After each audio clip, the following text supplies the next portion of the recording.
Bilmezdim ki bu yaşında çağımda güller açar belə könül bağımda.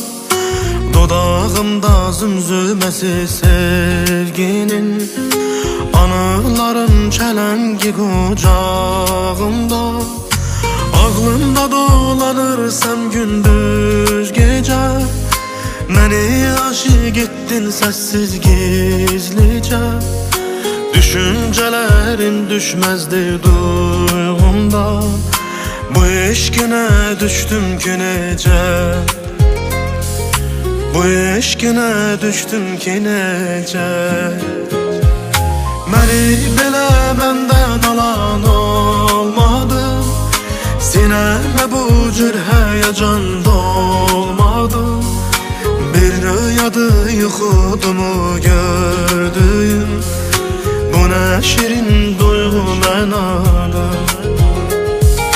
Məni belə məndən alan olmadı, sinəmə bu cür həyəcan dolmadı. Bir rüyadı yuxudumu gördüyüm, bu nə şirin duyğu mənada.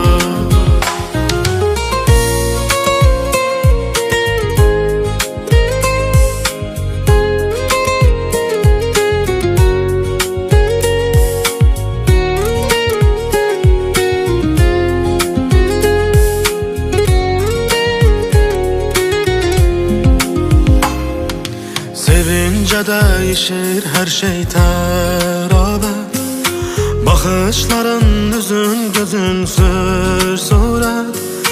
Fürsət vermezdim kimese kalbimi, bacardın sen bu senden məharət.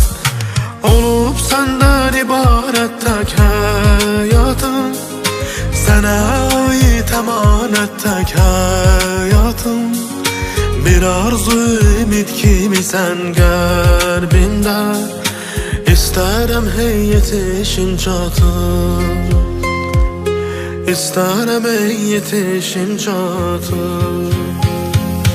Məni belə məndən alan olmadı, sinəmə bu cür həyəcan dolmadı.